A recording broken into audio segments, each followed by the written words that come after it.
That was about brainwashing. How do you brainwash? Well, you repeat it.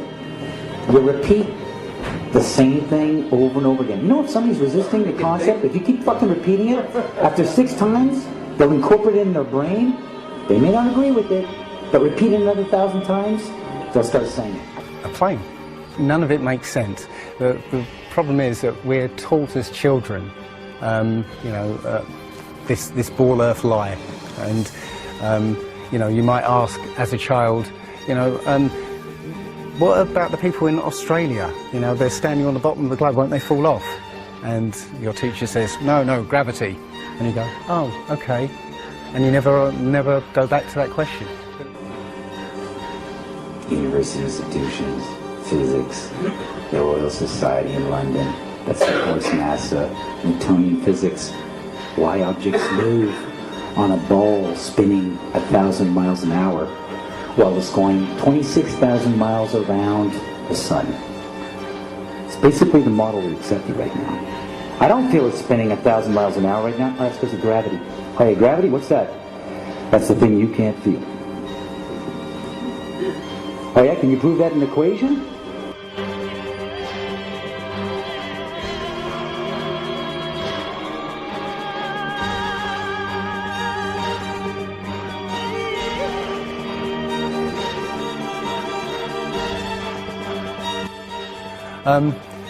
The other thing that's about the spinning Earth is looking at the stars. Now, directly above the axis of spin is the pole star, Polaris, okay, directly over the North Pole. And we're told that the reason that all the stars spin around the North Star is because the Earth is spinning at 1,000 miles an hour. Okay, seems to make sense because if you put a long exposure camera pointing at the North Star, you'll see the stars will make perfect circles around, perfect star trails. The only problem is the Earth is also orbiting the Sun at 67,000 miles an hour. Okay, the Sun is moving, dragging the Earth and all the planets up that way or that way at 600,000 miles an hour. So why do we see perfect circles? Because that's the slowest speed, that's slowest motion in that mix, and yet the Earth is moving 67 times faster that way and 600 times faster that way. So you should see the stars do all sorts of strange motions, but you don't. You only see them make these perfect circles. That tells me that it's the stars that are moving, not the Earth. It's an official NASA photo of the first Apollo 11 lunar module landing on the moon. I mean, it's right there. This is proof, man. It's the picture's right there. It's landing on the moon. But the only problem I have with this picture is that it's taken from the moon.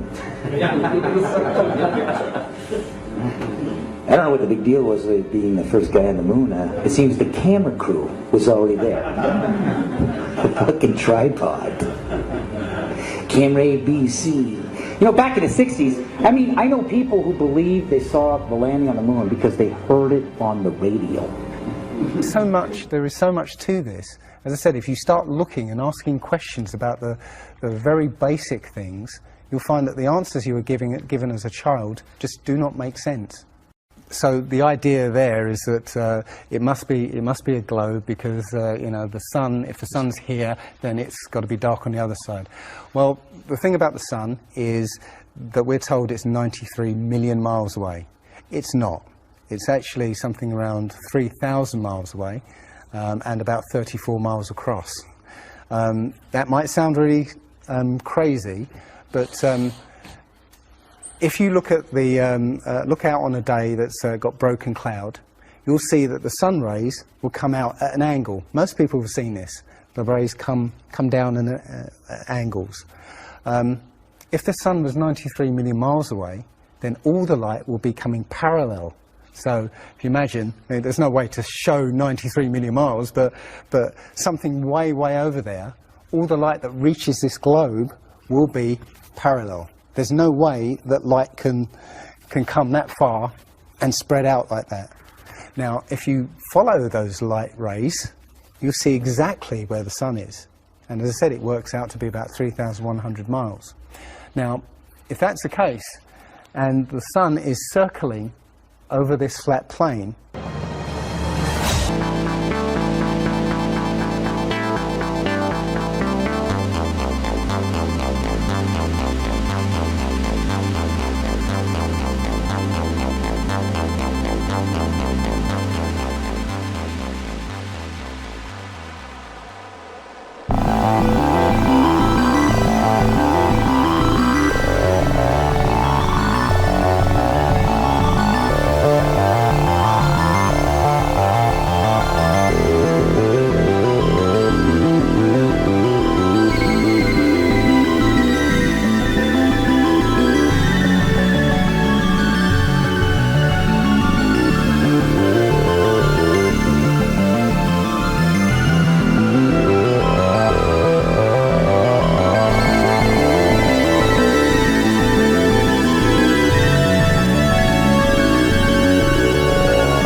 didn't want anything to do with God and Bibles and whatever and religions.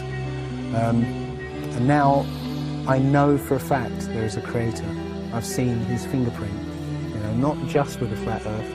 Everything I've done in the last 5 or 10 years has led me to see that there is a creator now.